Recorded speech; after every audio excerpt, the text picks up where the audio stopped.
Here are some reasons to be a meat eater.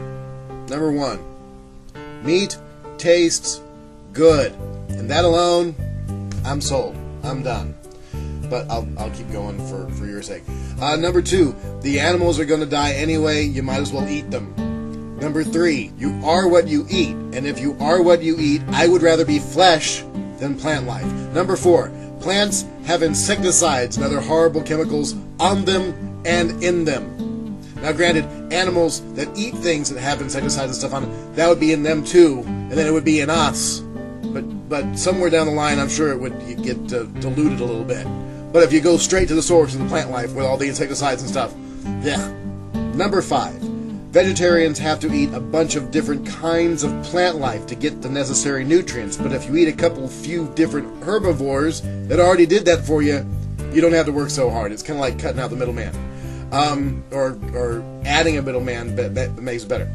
Number 6, scientists find that vegans tend to lack appropriate levels of riboflavin, vitamin B12, vitamin D, calcium, and selenium, whereas the only thing that meat eaters lack is more meat. Number 7, scientists have found there to be correlations between vegetarians and child deformities. Veggie moms are 5 times more likely to have children with birth defects. Meat-eater moms are more likely to have healthy meat-eating children. Number 8, eating meat helps with the overpopulation of lower life forms.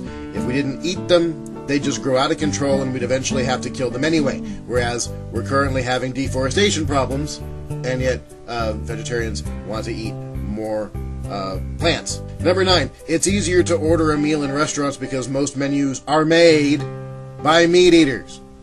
Number 10, our teeth are actually omnivorous in function, meaning that they're versatile enough to eat both plants and animals, so we're actually genetically programmed to do both. Number 11, you don't have to go around trying to convert non-vegetarians, because most of us already are non-vegetarians. Number 12, if you get used to being a vegan, and then you find yourself in public near meat eaters, them eating meat is going to make you feel sick. It's going to gross you out.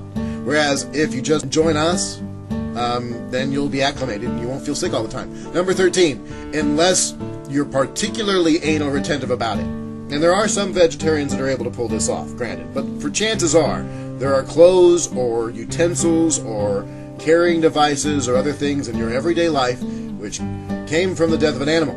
And if there's anything around you made out of leather, for example, an animal died so that you could have that. So unless you can completely absolve yourself of all that stuff, you're essentially being a hypocrite. So just give it up and eat meat. Number 14, we are humans. We're the kings of the earth, at least for the moment. And this won't last forever, granted. Eventually we're going to be cut down by something, probably microbes or cockroaches or genetically mutated apes or something. But while we're still on top of the food chain, we might as well behave like it. We should just eat meat. Just eat meat. What is your problem? I don't understand. Be fat like me. Eat meat. Thank you.